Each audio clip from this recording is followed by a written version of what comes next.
September 10 2011 அன்று மாண்புமிகு முதலமைச்சர் அவர்கள் சட்டமன்றத்தில் அறிவித்தபடி முதலமைச்சரின் உழவர் பாதுகாப்பு திட்டம் 2011 முதலமைச்சரின் உழவர் பாதுகாப்பு திட்டம் 2011 தமிழ்நாடு மாநிலத்தில் கோ எண் .265 வருவாய் செப்டம்பர் 10 2011 தேதியிட்ட தமிழ்நாடு விவசாயத் தொழிலாளர்கள் விவசாயிகள் சமூக பாதுகாப்பு மற்றும் நலன் திட்டம் 2006க்கு பதிலாக தமிழ்நாடு அரசு விவசாயிகளின் பாதுகாப்பிற்காக முதலமைச்சரின் உழவர் பாதுகாப்பு திட்டம் மூலம் கல்வி உதவித் தொகை திருமண உதவித்தொகை இயற்கை மரணம் நிதி விபத்து மரணம் நிவாரணம் முதியோர் உதவித்தொகை போன்ற நலத்திட்டங்கள் வழங்கப்படுகிறது.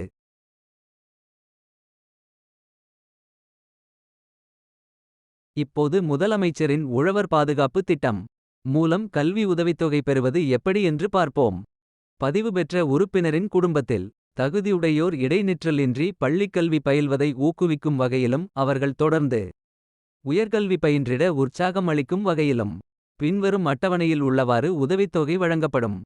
தொழிற்பயிற்சி நிறுவனம் மற்றும் பல்தொழில்நுட்ப பயிற்சி படிப்பை விடுதியில் தங்காத பயிலும் மாணவர்களுக்கு ஆணுக்கு 1250 பெண்ணிற்கு 1750 விடுதியில் தங்கி பயிலும் மாணவர்களுக்கு ஆணுக்கு 1450 பெண்ணிற்கு 1950 கவின்கலை ஆசிரியர் பயிற்சி மற்றும் செவிலியர் பட்டயப்படிப்பை விடுதியில் தங்காத பயிலும் மாணவர்களுக்கு ஆண்டொன்றுக்கு ஆணுக்கு 1250 பெண்ணிற்கு 1750 விடுதியில் தங்கி பயிலும் மாணவர்களுக்கு ஆண்டொன்றுக்கு ஆணுக்கு 1450 பெண்ணிற்கு 1950 இளங்கலை பட்டப்படிப்பு மற்றும் கவின்கலை ஆசிரியர் பயிற்சி மற்றும் செவிலியர் இளங்கலை பட்டப்படிப்பை விடுதியில் தங்காத பயிலும் மாணவர்களுக்கு ஆண்டொன்றுக்கு ஆணுக்கு 1750 பெண்ணிற்கு 2250 விடுதியில் தங்கி பயிலும் மாணவர்களுக்கு ஆண்டொன்றுக்கு ஆணுக்கு 2000 பெண்ணிற்கு 2500 முதுகலை பட்டப்படிப்பு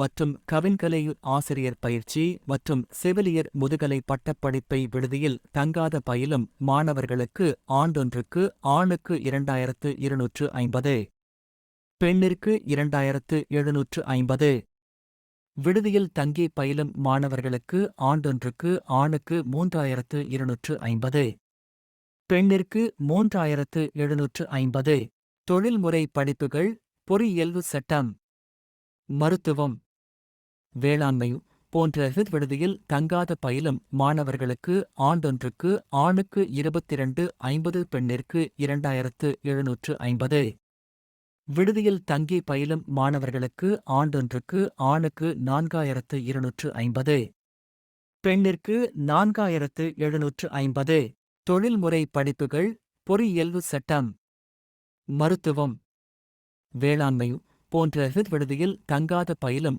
மாணவர்களுக்கு ஆண்டொன்றுக்கு ஆணுக்கு 2250 பெண்ணிற்கு 2750 விடுதியில் தங்கி பயிலும் மாணவர்களுக்கு ஆண்டொன்றுக்கு ஆணுக்கு 4250 பெண்ணிற்கு 4750 முதுகலை தொழில்முறை படிப்புகள் பொறியியல் சட்டம் மருத்துவம் வேளாண்மை போன்ற விடுதியில் தங்காத பயிலும் மாணவர்களுக்கு ஆண்டொன்றுக்கு ஆணுக்கு 4250 பெண்ணிற்கு 4750 விடுதியில் தங்கி பயிலும் மாணவர்களுக்கு ஆண்டொன்றுக்கு ஆணுக்கு 6250 பெண்ணிற்கு 6750 கல்வி உதவித்தொகை பெற தேவையான ஆவணங்கள் முதலமைச்சரின் உழவர் பாதுகாப்பு திட்டத்தின் கல்வி உதவித்தொகை விண்ணப்பம் ஆதார் அட்டை நகல் குடும்ப அட்டை நகல்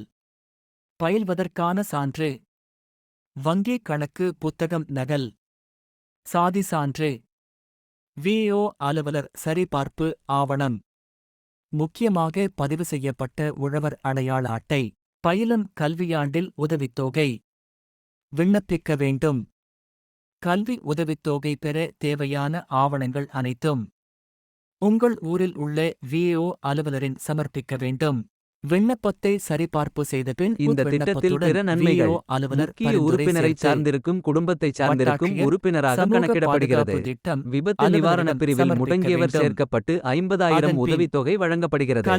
இறுதிச் சடங்கு செலவு தொகையான 2,500 பெற இறப்பு சான்றிதழ் தேவையில்லை. தொகை உடனடியாக செலுத்தப்படும். மேலும் விவரங்களுக்கு உங்கள் ஊரில் உள்ள கிராம நிர்வாக அலுவலர் இத்திட்டத்தில் சேர்க்கப்பட்டுள்ளதை சந்திக்கவும். மற்ற திட்டத்தின் கீழ் கல்வி உதவி பெறப்பட்டாலும் இத்திட்டத்தின் கீழ் பெறலாம். விவசாயிகளின் மறைவுக்கு பிறகும் குடும்பத்தைச் சார்ந்தவர்களுக்கு உதவித்தொடர். காசநோய், புற்றுநோய், HIV, எய்ட்ஸ் மற்றும் இதர நோய்களின் காரணமாக உழவர் உறுப்பினரின் தற்காலிக இயலாமையின் போது, விவசாயி உறுப்பினரை வேலை செய்ய முடியாத நிலைக்கு ஆளாக்கும் போது, பாதிக்கப்பட்ட விவசாயிக்கு மாதந்தோறும் 1000 ஓய்வூதியம் வழங்கப்படும். நோய் குணமாகும். HIV யால் இறந்த முக்கிய உறுப்பினரின் ஆதரவற்ற குழந்தைகளுக்கு மாதாந்திர உதவித்தொகை 1000 வழங்கப்படுகிறது.